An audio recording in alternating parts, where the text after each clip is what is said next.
Hi, and welcome back to Inspired Alchemy with Lizzie. This is episode 65. It seems like so much happens within a week. I know I don't have to explain why I didn't release an episode on Tuesday, but I want to tell you high level that I was working on my own nervous system, and I needed a moment to allow my body to catch up with what my mind already knew. I had a kick up of some symptoms, and I needed to make sure that I handled them. So I did. And even though I really love being consistent, I have been told that consistency doesn't mean constant. And so I told myself, I know I can't put this out today. It won't be helpful for me. It won't be helpful for anybody else. And so I said, okay, I'll put it out by Friday. And so I am. It will release tomorrow. Now, because there's so much time, it feels like in between episodes, I might end up rambling on, and that's okay. But what I do want to talk about is our ability to ask for help and how it can change our lives. It's really challenging for me to ask for help. Whether it's asking someone, hey, do you have time for me? I need to talk through some things. Or if it is me going, hey, can you help me with something like physically? It's challenging for me to ask for help. I'm learning. I'm definitely learning. I'm way better than I used to be. And all this work that I've been doing on my nervous system and things like that have allowed me the safety to ask for these things. Asking for help is an extremely important part of the journey. Yes, we do have to do some of it alone. We're not alone, but people can't do the work for us. They can be there for us, but they can't do the work for us. But there are times where people can help. And you can say, can I have a couple of minutes of your time? I'm having a hard day. I'm having a hard week. I don't know how to figure out the solution to this problem. Maybe you have some insight for me. Maybe you have a different perspective. I will use right now the work that I've been doing on my nervous system, the polyvagal work.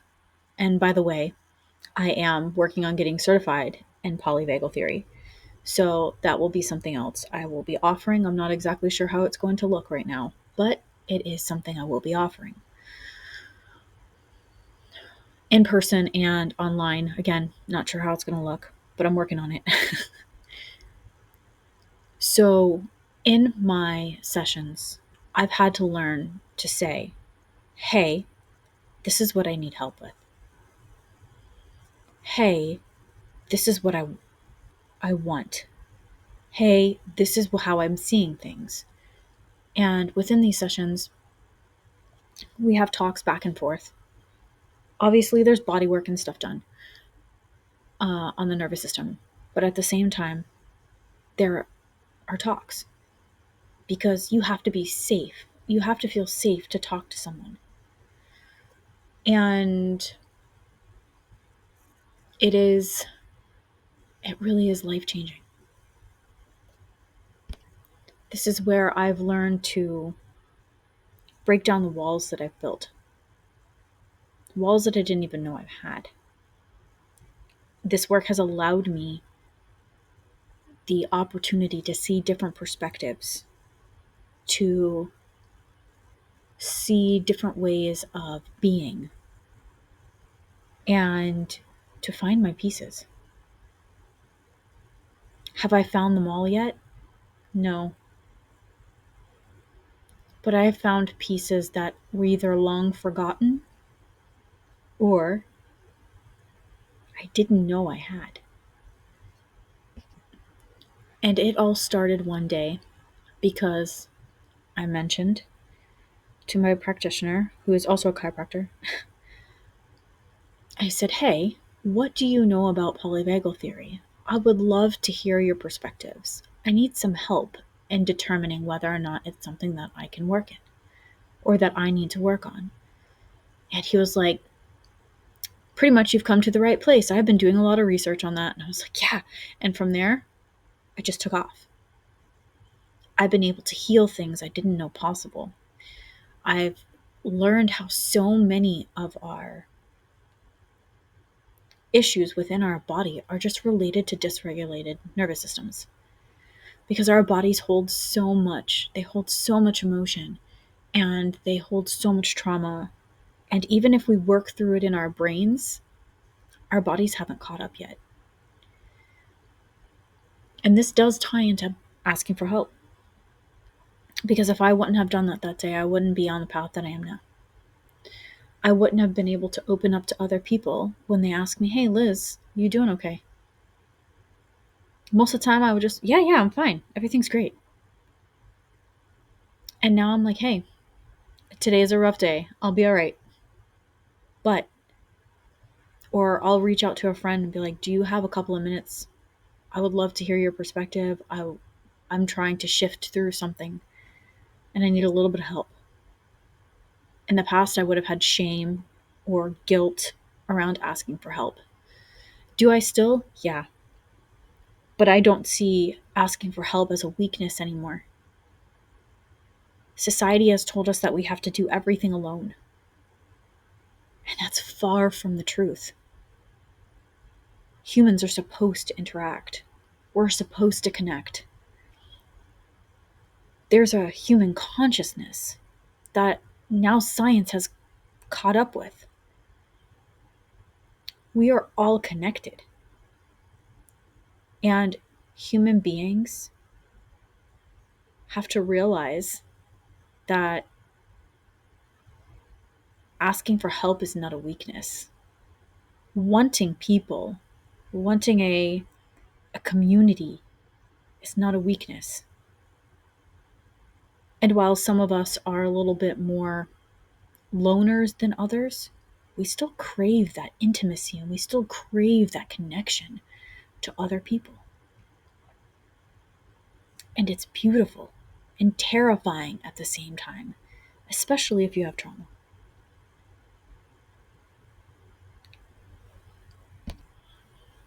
If I wouldn't have opened myself up to asking for help, if I wouldn't have opened myself up to new possibilities of, I don't know how to, I lost that train of thought. If I wouldn't have asked for help, or if I didn't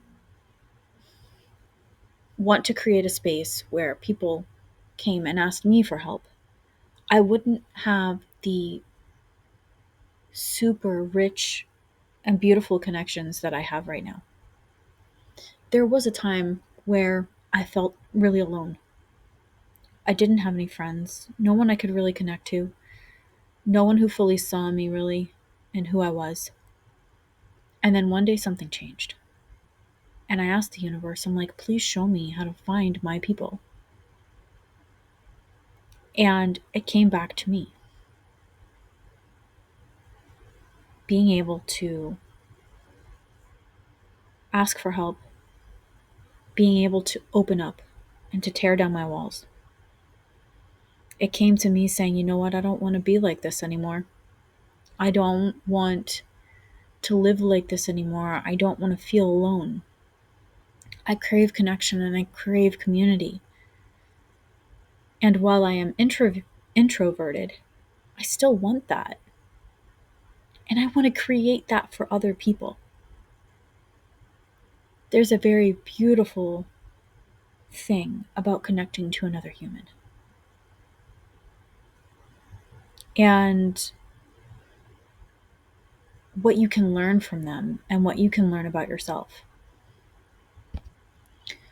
And today I hold so much gratitude and so much love in my heart and in my soul for those who have stood beside me, who have helped guide me, who have been there for me to get to where I am now, because I never thought it was possible. It's something I always wanted, but I never thought was possible.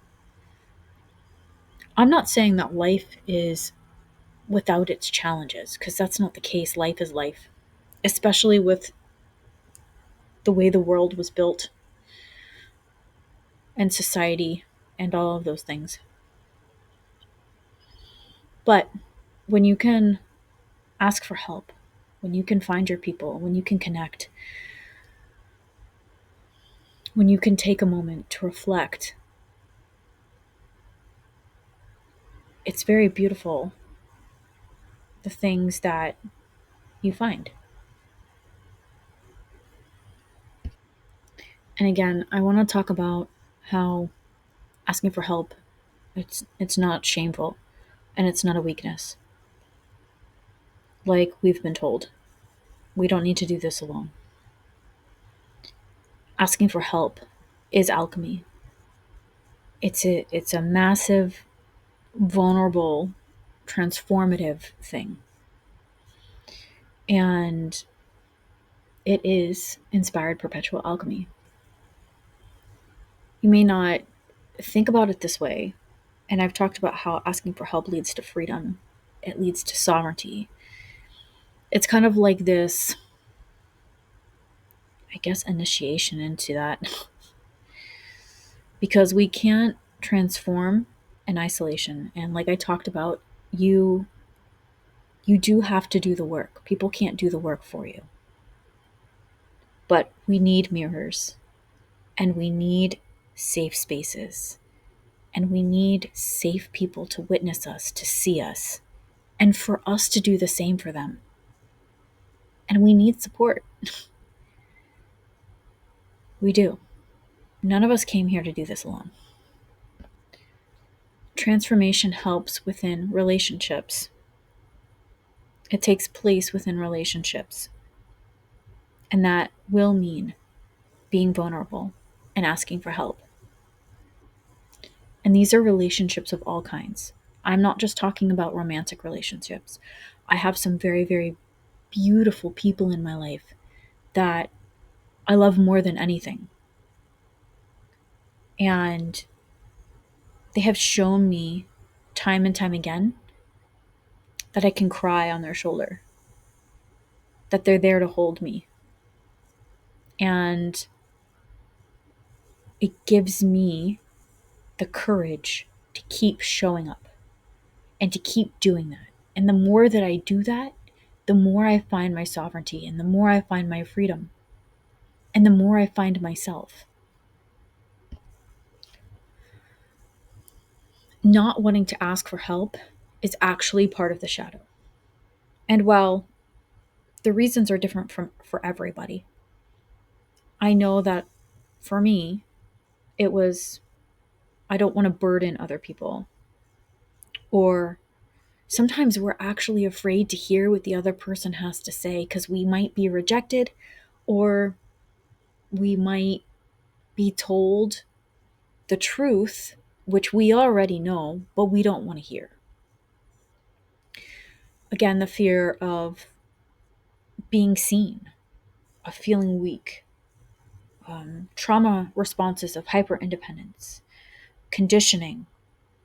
Like I mentioned previously, the world has conditioned us to, and society has conditioned us to think that asking for help is some kind of thing of strength. I can't even think of the word right now, so I'm sorry. But it's, oh, don't cry. You can do this yourself. All of these different things that we're told, when all we want is connection and all we want is intimacy. And that comes in all forms, all kinds of forms. And all we want is for others to see us, even if we have a fear of being seen. Going back to me talking about nervous system regulation, asking for help has shown me time and time again, like I said, that I'm safe, and it actually helps me regulate my nervous system. We co-regulate as human beings. We can co-regulate with each other. Um, there's a there are different ways that we do that. We can ground through one another. Safety and presence, and being seen and validated, or being seen and heard, understood. And every time we do this, we continue to show our nervous system that we're not being attacked by a bear, we're not being chased. And it lessens the blow each time. So it gets a little bit easier, a little less uncomfortable to ask for help. Is it always comfortable? No. I'm not sure it ever will be, but you gain the awareness around it. And you're like, I'm feeling discomfort here. I know that I'm scared to ask for help, but I'm going to do it anyway. And this actually came up in a conversation the other day, that when you allow somebody to help you in any way, if they're offering, you're allowing them. You're not just accepting the help where you can soften and release and integrate and grow and all of these things. You're also allowing the person giving the help to embody that part of them, that purpose, that compassion, and that clarity. And then you guys regulate, you co-regulate, and you learn things from one another. Help is a two-way ritual. It changes the person who offers it and the person who receives it. And you can't be strong all the time. We build walls, we put on our armor. And the more we do that, the more we isolate. And in isolation, we become stagnant. This is all part of the human existence. And I made a post earlier about how even in the chaos, even in the pain, there is beauty. And we're always birthing the cosmos within us. And that is going to lead to birthing things out into the world. And when we ask for help in this human existence, and we're not isolated, we don't allow all of the things happening to us, for us, however you want to put that, to consume us. Now, what happens when you don't ask for help? Your body starts to have dis-ease, and you're more susceptible to illness because you are in burnout. You're suppressing your emotions, so again, that hides in your body. It's going to manifest physically. Resentment, collapsing under the weight of everything, going into dorsal vagal shutdown, disassociation, sabotaging relationships, feeling misunderstood, breaking down instead of breaking open. And when you don't ask for help, you're actually abandoning yourself. So I'm going to ask you a couple of questions. Where do you feel tense when you want help but refuse to ask? Where are you feeling that in your body? Is this a fear of rejection? Is it pride? Is it shame? Is it old trauma? Is it anything else that I've mentioned? A way to start being able to ask for help is to start small. I always say the smallest steps are the most important. When we take huge leaps, a lot of the time it's not sustainable. Small steps lead to sustainability. When somebody says, hey, yes, I'll help you, let yourself receive that help. It'll get easier not to feel guilty for it. I'm not saying you'll feel it after the first 5 times. I'm not saying you'll feel it after the first 20 times. I'm not saying you'll feel it after the first 50 times, but the discomfort will subside. And when you do ask for help and you do receive it, I want you to notice in your body what happens to your nervous system. Are you softening? All of this is part of embodied alchemy. I know that this was a really interesting episode because while it was about help, asking for help, nervous system regulation, I promise it all kind of goes together. Um, it does all go together. I'm in the middle of learning all of these things right now. I have been doing the work for a while, but learning how to actually vocalize it when it's just something I do is a little bit of a challenge, and I am working on that so that I can reverse engineer for all of you. I want to remind you before I leave you today that I appreciate you. Thank you for spending your time with me. I do not take you spending your time with me lightly. Time is a precious resource we cannot get back. And in a society that wants you to believe that you are broken, disconnected, and not worthy, not enough, I want you to know that you are not alone. You are not broken. We are not disconnected. And you are enough as you are in this moment. This is all inspired perpetual alchemy. And if you're going through it right now, keep going. I promise there's freedom and beauty on the other side. And if you need something, ask for help. Until next time, keep creating alchemy.